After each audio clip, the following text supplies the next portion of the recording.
Hello everyone, welcome back to my YouTube channel. तो कैसे हैं आप सभी? उम्मीद करता हूं आप सब ठीक होंगे और सेफ होंगे। तो आज के इस वीडियो में हम क्लास 9th का फिजिक्स का चैप्टर 2 देखने वाले हैं, जो कि जिसका नाम है force and law of motion.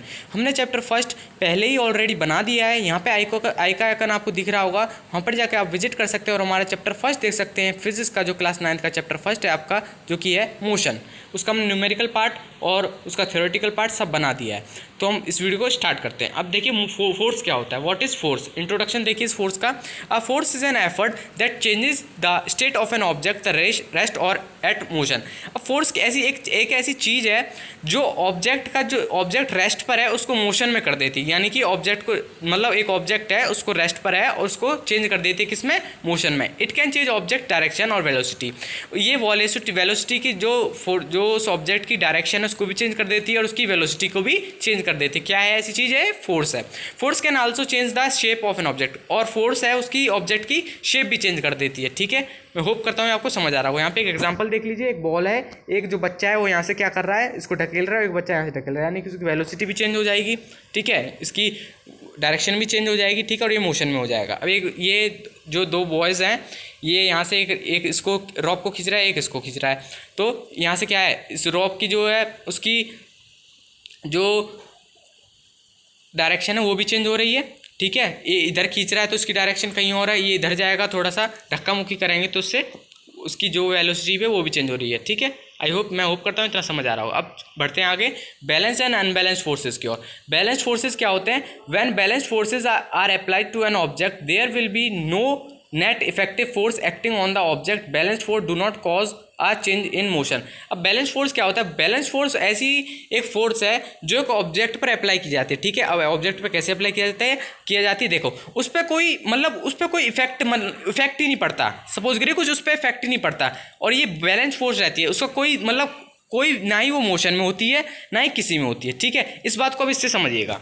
अब यहाँ पे देखो, यहाँ से 300 न्यूटन का फोर्स लगा रहे हैं, यहाँ पे 300 न्यूटन का।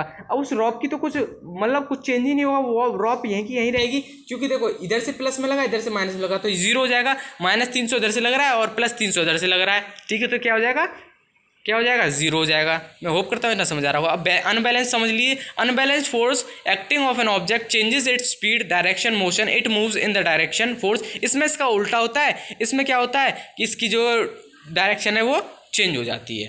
ठीक है, होप करता हूँ इतना समझ आ रहा होगा। अब समझते हैं नेट फोर्स क्या होता है। नेट फोर्स देखिए, when multiple force act on body they can be resolve component known as net force. ठीक है, अब देखिए, कभी भी एक बॉडी है, ठीक है, एक बॉडी है ना, और उस पर क्या है कि हम सपोज करिए यहाँ पे 5 न्यूटन का फोर्स लगा रहे हैं। ठीक है, F1 है 5 न्यूटन का और ये है F2 है 5 न्यूटन का, और यहाँ से ये 7N है। ठीक है, ये मतलब 7 न्यूटन का फोर्स लगा रहे हैं। अब देखो, तो यहाँ पे क्या हो जाएगा, इसका अगर डिफरेंस निकालेंगे तो इसमें कितना आ रहा है, डिफरेंस 2 का डिफरेंस आ रहा है। ठीक है, मैं होप करता हूँ इतना समझ आ रहा होगा आपको। तो इसका नेट फोर्स कितना हो जाएगा? नेट फोर्स निकालने के लिए हम क्या करते हैं, इस जो फोर्स लगी रहती है ना, फोर्स लगी रहती है, उसमें से हम उसका क्या कर लेते हैं, डिफरेंस निकाल लेते हैं कि कितने का डिफरेंस आ रहा है। ठीक है, मैं होप करता हूँ इतना समझ आ रहा होगा आपको। जो चारों दिशाओं में फोर्स लगाई जाती है उसका डिफरेंस निकाल के हम क्या निकाल लेते हैं, नेट फोर्स निकाल लेते हैं। अब आती बात फर्स्ट लॉ ऑफ मोशन की। जो मोशन का जो फर्स्ट लॉ है, ठीक है, वो क्या है देखिए। फ्रिक्शनल फोर्स समझिए पहले। फ्रिक्शनल फोर्स समझना बहुत जरूरी है आपके लिए। The force that opposes relative motion is called friction. जो फोर्स, ठीक है, जो फोर्स मोशन के रिलेटिव में अपोज करती हो, मोशन को अपोज करती हो। सपोज करिए आप बॉडी को यहाँ से धक्का दे रहे हो, यहाँ से इस जगह से धक्का दे रहे हो, ठीक है, और पीछे से यहाँ से फोर्स लगा रहे हो, यहाँ से फोर्स लगा रहे हो आप, ये आप हो, पुशिंग फोर्स आप हो। ठीक है, और यहाँ पे क्या हो जाएगा कि उसके अपोजिट डायरेक्शन में क्या है कि फ्रिक्शन लगी हुई है। उसके अपोजिट डायरेक्शन में क्या लगी हुई है, फ्रिक्शन लगी हुई है। यहाँ से एक फ्रिक्शन लगी हुई है। ठीक है, यहाँ से आप धक्का दे रहे हो और उसके अपोजिट डायरेक्शन में क्या लगी हुई है, फ्रिक्शन, जो उसको रोकने का काम कर रही है। When we try push a table it does not move because it balance by the frictional force. I hope करता हूँ इतना समझ आ रहा होगा आपको। अब बढ़ते हैं हम फर्स्ट लॉ ऑफ मोशन की ओर। A body continues to be in the state of rest or uniform motion in a straight line unless upon by an external unbalanced force. The first law of motion is called law of inertia. देखिए, first law of motion क्या कहता है, सीधी simple भाषा में सिखा देता हूँ मैं आपको। जैसे एक बॉल है, वो बॉल पड़ी हुई है, जब तक आप उसमें लात नहीं मारोगे, जब तक अपना लेग नहीं मारोगे जोर से, जब तक वो हिलेगी नहीं। तो इसका कहने का मतलब क्या है कि कोई भी बॉडी रेस्ट में, जब तक आप उस पर फोर्स अप्लाई नहीं करोगे तब तक वो हिलेगी नहीं। तो ये फर्स्ट लॉ ऑफ मोशन ये कहता है। मैं होप करता हूँ सीधी सिंपल भाषा में आपको समझ आ गया होगा। उसी चीज़ को हम क्या कहते हैं, लॉ ऑफ इनर्शिया कहते हैं। ठीक है, फर्स्ट लॉ, कन्फ्यूज मत होना, लॉ ऑफ इनर्शिया यही होता है। ठीक है, अब समझते हैं इनर्शिया क्या होता है। Basically all object have a tendency to resist the change in the state motion or rest. This tendency is called inertia. All bodies do not have same inertia. Inertia depends on the mass of a body. Mass of an object is measure of its inertia. More mass, more inertia and vice versa. देखो इसमें क्या है, एक इसमें बहुत सारा sand भर दिया है, इसमें एक सैंड नहीं भरा है। ठीक है, अब इसको मैं अपनी भाषा में समझा देता हूँ। देखो इनर्शिया यहाँ से समझिए।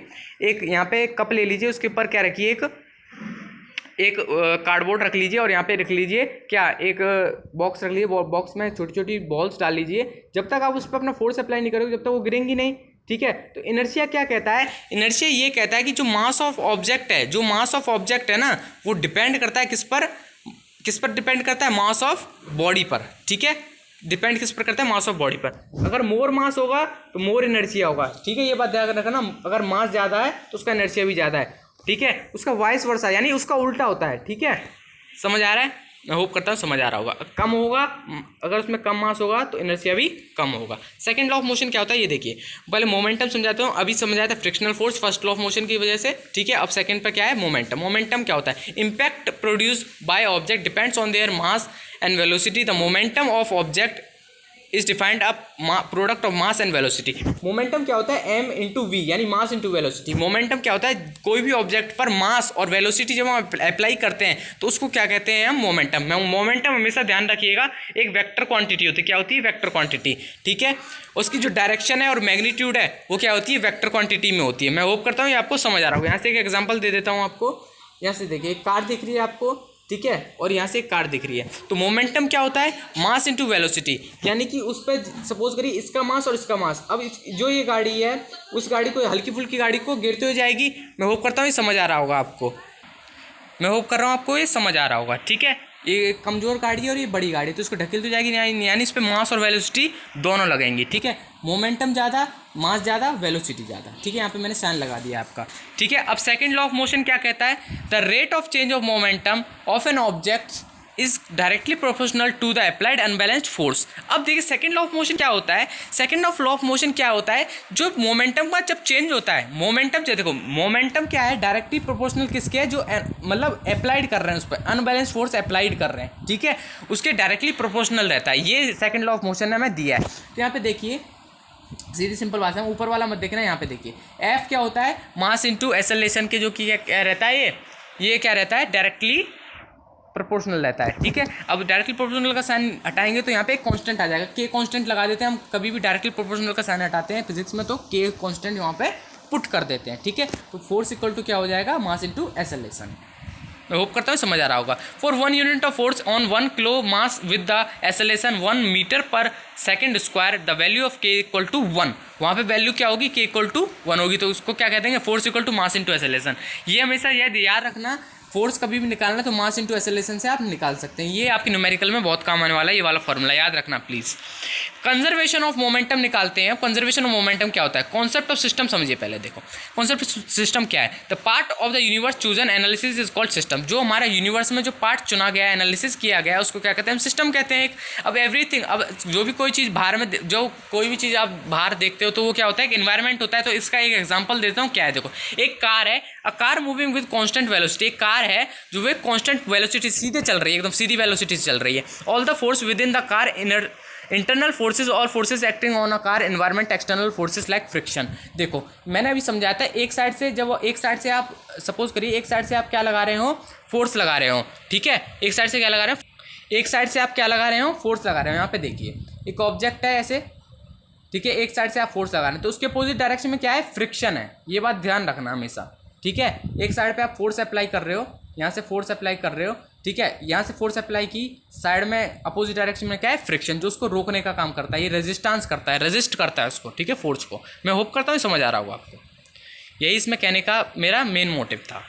अब समझते हैं conservation of momentum. Her topic से पहले एक टॉपिक समझाता हूँ, उस टॉपिक को हमेशा ध्यान रखना, तभी आपको दूसरा टॉपिक को समझ आएगा। The total momentum of an isolated system is conserved. Isolated system क्या होता है, देखिए, net external force of a system is zero. Isolated system में क्या रहता है, जो नेट एक्सटर्नल फोर्स है ना, वो क्या रहता है, जीरो है। ठीक है, अब इसको एक बात से समझना। देखिए यहाँ पे न्यूटन का थर्ड लॉ, वो भी मैं समझाऊंगा आपको, थर्ड लॉ आने वाला है। ठीक है, पहले हम थर्ड लॉ समझ लेते हैं, फिर आपको ये कोलोजन अच्छे से समझ आएगा। पहले थर्ड लॉ ऑफ मोशन समझ लीजिए। थर्ड लॉ ऑफ मोशन क्या होता है, Newton third law state that every action has an equal opposite reaction. Action and reaction force are equal opposite and acting on a different body. देखिए यहाँ पे एक ball है, एक यहाँ दीवार है। ठीक है, दीवार है, यहाँ पे एक दीवार पे आपने बॉल फेंकी तो उल्टी बॉल इधर आएगी। ठीक है, तो जैसा रिएक्शन का वैसी जो बॉल है वो अपना एक्शन जो करेंगे वही रिएक्शन आएगा। ठीक है, मैं होप करता हूँ यहाँ तक आपको जो कि है समझ आ रहा होगा। अब यहाँ पे एक स्प्रिंग ले लीजिए आप। ठीक है, मैं होप करता हूँ आपको समझ आ रहा होगा। यहाँ पे एक स्प्रिंग ले लीजिए, ऐसे करके स्प्रिंग ले लीजिए। स्प्रिंग को खींचेंगे, यहाँ से खींचो, बराबर फिर से वो आ जाती है। ठीक है, बराबर फिर से वही पोजीशन ले लेती है, तो उसको क्या कहेंगे, थर्ड लॉ ऑफ मोशन कहेंगे। Third law of motion hope करता हूँ समझ आ गया होगा। अब बढ़ते हैं हम आगे। ठीक है, यहाँ पे बढ़ते हैं। मैंने आपको कहा था कि थर्ड लॉ ऑफ मोशन समझाने से पहले इसको समझे। अब देखिए यहाँ पे एक ए बॉल है, एक ए नाम की बॉल है। ठीक है, एक बी नाम की बॉल है। इसको यहाँ से पुल किया, ठीक है, और एक यहाँ से धकेल दिया, एक यहाँ से धकेल दिया, एक यहाँ से धकेल दिया।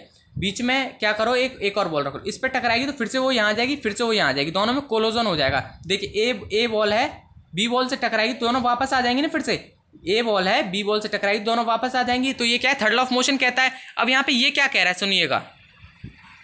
थर्ड लॉ ऑफ मोशन क्या कहता है, force equal to A B, यानी मास इंटू एक्सेलरेशन उसके साथ रहेगा। ठीक है, मास इंटू एक्सेलरेशन तो रहेगा। और सिमिलरली इसके साथ ये क्या है, देखो यहाँ से, देखो यहाँ से एक फोर्स है, ये माइनस में और ये प्लस में। ठीक है, ये प्लस में और ये क्या है, माइनस में। तो ये क्या है कि v minus you upon T, acceleration का फॉर्मूला पढ़ा होगा आपने, v minus you upon T. मैं होप करता हूँ पढ़ा होगा आपने। ठीक है, मैंने फर्स्ट में जो मोशन में पढ़ाया था आपको, वहाँ पे ये आइकॉन आपको दिख रहा होगा। यहाँ पे आप जाके आप मोशन की विजिट कर सकते हैं, तब आपको ये चैप्टर और अच्छी तरीके से समझ आ जाएगा। ठीक है, एक्सेलरेशन का क्या होता है, v minus you upon t. Mass into acceleration हर एक चीज़ के साथ होता है। मास इक्वल टू क्या हो जाएगा, एक्सेलरेशन। ठीक है, मास और into acceleration equal to force होता है ना, तो v minus you upon T. ठीक है, वी ए मतलब ए की बात हो रही है यहाँ पे, और यहाँ पे किसकी बात हो रही है, बी की। तो इन सबको प्लस कर देंगे तो क्या आ जाएगा आपका, ये क्या होगा, देखो यहाँ से ध्यान से समझना इस बात को। ये क्या है, इनिशियल वेलोसिटी, और ये क्या है, फाइनल वेलोसिटी। सॉरी, ये इनिशियल है, ये भी इनिशियल है, और ये क्या है, फाइनल है। ठीक है, मैं होप करता हूँ समझ आ रहा होगा। उन दोनों को एक साथ साइड में रख लो तो ये आपको समझ आ जाएगा। ये मैंने आपको समझा ही दिया है। ठीक है, एक एग्जांपल यहाँ पे दे देता हूँ। अब कभी भी हथौड़ा मारना किसी चीज़ के ऊपर थोड़ा सा पीछे आता है, थोड़ा सा पीछे आता है। ठीक है, जैसा एक्शन वैसा रिएक्शन, ये दिमाग में रखो, जैसा एक्शन वैसा रिएक्शन। सपोज करो ये एक बच्चा है, ठीक है, अब जैसा इसने एक्शन किया वैसा इसके साथ रिएक्शन होगा। अब सब वो यहाँ पे खड़ा है, एक टांग उठा के यहाँ पे खड़ा है, तो ये पीछे जैसे ही यहाँ पे टांग लगाएगा, वो पीछे की जो नाव है वो उठ जाएगी पानी में से। ठीक है, मैं होप करता हूँ आपको समझ आ रहा होगा। आज का लास्ट टॉपिक है जो, और ये इस चैप्टर यहाँ पे चैप्टर खत्म हो रहा है। ठीक है, तो ये समझिए ध्यान से, inertial and non inertial frame क्या होता है। ठीक है, a non inertial frame reference is a frame reference which Newton's law of motion do not hold. Non inertial reference frame is a frame reference undergoing acceleration with respect to inertial frame. The accelerometer at rest non inertial will be general detect non zero acceleration. The frame reference Newton's holds is known as inertial frame of reference. देखिए यहाँ पे मैंने यहाँ पे एक वो बनाया है, एक फोटो दिखाई है आपको, यहाँ पे देखना। ये जो ऑब्जेक्ट है इसके साथ मास और क्या है, इसके साथ क्या है, ग्रेविटी लगी हुई है। ठीक है, फ्रिक्शन लगी हुई है अपोजिट डायरेक्शन में। तो ये क्या होता है, नॉन इनर्शियल फ्रेम क्या होता है, ये देखना आप।